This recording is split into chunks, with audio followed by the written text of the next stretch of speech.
Hallo, herzlich willkommen zu einem weiteren Pomade-Review auf unserem Pomade-Shop YouTube-Kanal. Ich bin der Flo und die Pomade, die wir uns heute anschauen, ist eine, über die ich mich mal wieder sehr freue. Und zwar geht es heute um die blaue Lucky Locke Pomade. Denn jetzt gerade zum Zeitpunkt, wo dieses Video gedreht wird, ist ganz neu auf den Markt gekommen die Lucky Locke in der Lemonwood-Variante. Das heißt, alle 4 bekannten Lucky Locke Pomaden in allen 4 Härtegraden, weich, mittelfest, firm und fest, gibt es jetzt neben dem Crazy Bean Duft, der so vanillig, rauchig ist, jetzt auch den Lemonwood Duft, also auf Deutsch Zitrone und Holz.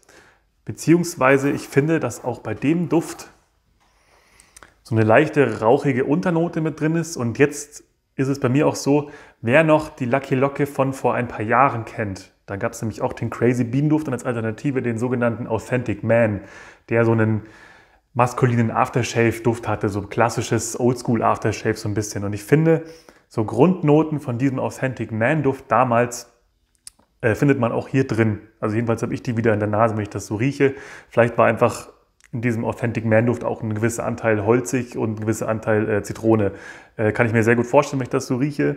Ist hier ein bisschen nochmal verfeinert, finde ich. Ist sehr, sehr angenehm, riecht sehr, sehr gut. Keine Sorge, es ist nicht die absolute Zitrusbombe, sondern es ist wirklich sehr subtil, der Limettenduft.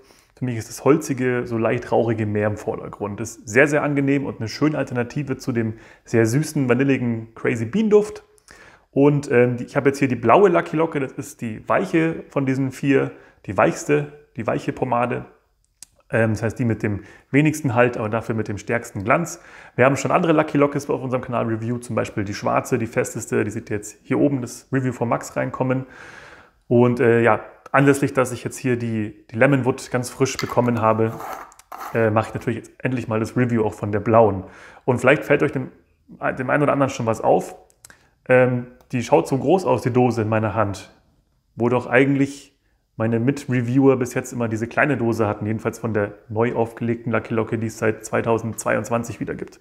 Die kam nämlich in dieser kleinen Variante raus, in diesen 100 Milliliter Dosen. Und jetzt mit der Lemonwood kommen die großen 120 Milliliter Dosen wieder zurück. Ihr seht, man hat hier gleich viel mehr in der Hand, viel mehr Pomade im Tiegel und trotzdem auch dieses coole Fenster, um schon mal die Pomade von, ja, auch von außen schon mal von innen zu betrachten. So.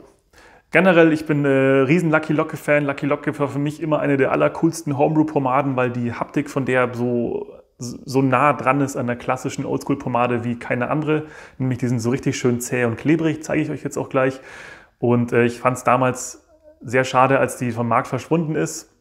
Und habe mich deswegen umso mehr gefreut, dass der Danny und zusammen mit dem Timo von der Pomadenbude, liebe Grüße an der Stelle, diese Pomaden wieder zurück auf den Markt gebracht haben und dass die jetzt wieder da ist und jetzt auch noch mit einem ganz neuen, coolen Duft, der allerdings auch so ein bisschen Nostalgie zurückbringt, weil ich, wie ich gerade erwähnt habe, mich der sehr an den Authentic Man Duft erinnert.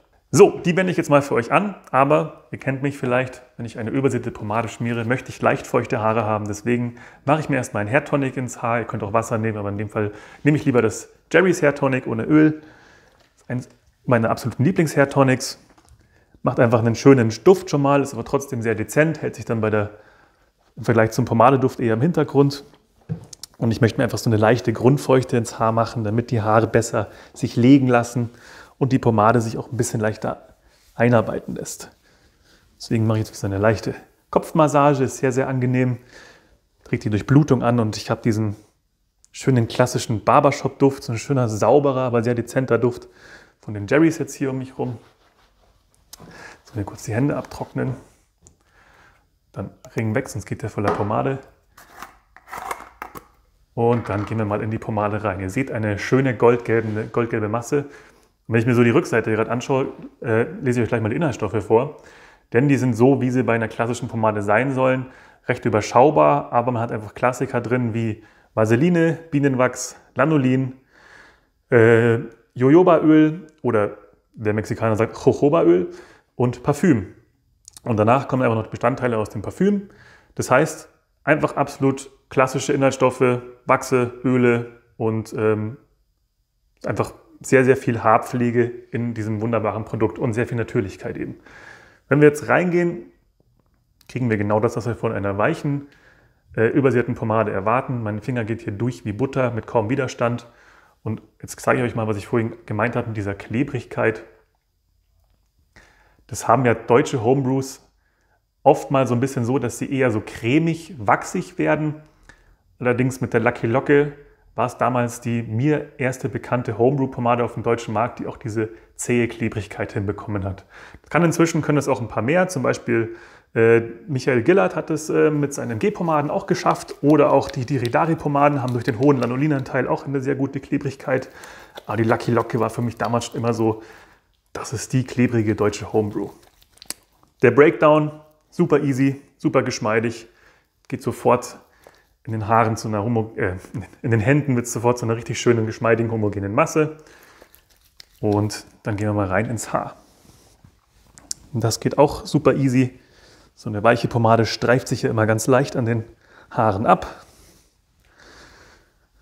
Und da ich es ja gerne sehr glänzend habe und auch sehr gerne sehr streng angelegt, nehme ich gleich noch einen zweiten Finger hinterher. Ich möchte ja, dass meine Haare, die jetzt komplett frei vom Produkt waren, mal wieder schön gleichmäßig von Pomade benetzt sind. Und wenn ich da kein Build-up drin hatte, dann brauche ich da mal ein bisschen mehr Pomade auch für den Anfang. Wenn euch jetzt der Begriff Build-up nichts sagt, wir haben ja jetzt kürzlich angefangen, oder vornehmlich ich, die Pomade-Shop-Alphabet oder das Pomade-Alphabet hier auf YouTube rauszubringen. Und da kam kürzlich der Buchstabe B raus, wo ich unter anderem den Begriff Build-up erkläre. Link kommt jetzt hier oben rein. Schaut doch gerne mal rein, falls ihr euch jetzt nicht sicher seid, was Build-up eigentlich bedeutet. Aber ich denke, die meisten von euch werden wissen, was ich damit meine. So, ich kämme durch, verteilt das Produkt noch mal ein bisschen mehr und gibt mir schon mal eine leichte Idee, was ich mit meinen Haaren jetzt machen kann. Nämlich erstmal einen schönen Scheitel. So, und da kommt man gleich zu einem kleinen Problem, was ich habe gerade. Hier stehen jetzt gerade zwei, drei so kleine Pinsel ab. Lösung ist, ein klein bisschen Pomade nehmen und hier einfach noch ein bisschen nachschmieren, dass diese Pinselchen auch liegen bleiben.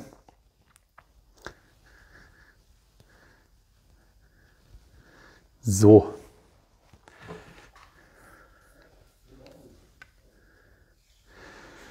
Scheiteln, durchkämmen, klappt alles super gut mit der Pomade. So muss es auch sein. Jetzt nehme ich mal noch einen anderen Kamm. Einen kleineren mit etwas feineren Zinken von Herkules Segemann. Verlinke ich euch auch in der Videobeschreibung. Der klappt nämlich noch ein bisschen besser, um hier die Haare an der Seite noch ein bisschen enger anzulegen, weil man kann den Kamm so ein bisschen leichter mit an die Kopfhaut, also man kämmt hier vorne durch und mit dem hinteren Steg drückt man die Haare nochmal an die Kopfhaut ran. Das geht ein bisschen besser mit so einem Kamm ohne Griff, finde ich, als jetzt mit diesem großen Kamm, der diesen Griff drin hat. Deswegen kämme ich durch und drücke mir gleichzeitig die Haare an die Kopfhaut. Dann bleiben sie nämlich auch liegen. Das Ganze mache ich hier hinten auch. So. Wenn man jetzt keine zu störrischen Haare hat, so wie ich, die Haare sich generell schon recht leicht legen lassen, dann seid ihr mit der blauen Lucky Locke auf jeden Fall sehr gut bedient, wenn ihr einfach nur ein bisschen Glanz haben wollt, wenn ihr jetzt nicht unbedingt Locken gerade ziehen müsst. Klappt die sehr, sehr gut. Ihr seht, ich habe jetzt hier vorne schon ein leichtes Volumen. Ich gebe jetzt hier noch mal ein bisschen mehr Gas, denn bei meinen Haaren, ich habe ja das Glück, dass ich auch mit so einer weichen Pomade mir relativ gut eine Tolle dazu bauen kann. Deswegen gehe ich jetzt einfach noch so ein bisschen in die Höhe. So. Das klappt auch sehr gut. Wenn ihr jetzt eher lockiges, welliges Haar habt und ihr wollt es ein bisschen gerade ziehen, würde ich sagen, ja, mindestens die rote wahrscheinlich, wenn nicht sogar die schwarze Lucky Locke, sind auch super. Und wenn ihr so mittelfeste Pomaden einfach liebt, dann ist die grüne die Lucky Locke eurer Wahl. So, jetzt zeige ich noch schnell den Glanz. Der dürfte recht ordentlich sein. Ist ja, wie gesagt, die weiche, die mit dem meisten Ölanteil drin. Von dem her auch mit dem stärksten Glanz. Finde ich sehr, sehr schön, gefällt mir sehr, sehr gut. Macht eben diesen klassischen Look, diesen klassischen Pomadeglanz, den man ja von einer ölbasierten, vor allem weichen Pomade auch erwartet. Also zusammenfassend ist eine sehr, sehr, sehr schöne Homebrew-Pomade, die auch schon ein bisschen Geschichte hinter sich hat. Also fast schon ein Urgestein eigentlich aus den deutschen Homebrews. Eine Light Homebrew-Pomade, die gibt es ja auch nicht so oft.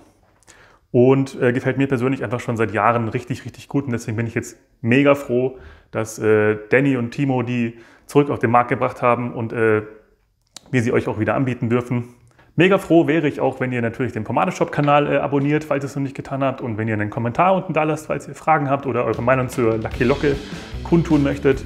Generell könnt ihr uns unter allen Kontaktdaten erreichen, die ihr unten in der Videobeschreibung auch findet. Und dann hoffe ich, dass euch das jetzt hier gefallen hat. Zeigt das gerne mit einem Daumen hoch und vielleicht sehen wir uns ja mit einem anderen Video hier auf dem Kanal wieder. Bis dahin wünsche ich euch alles Gute, euer Flo.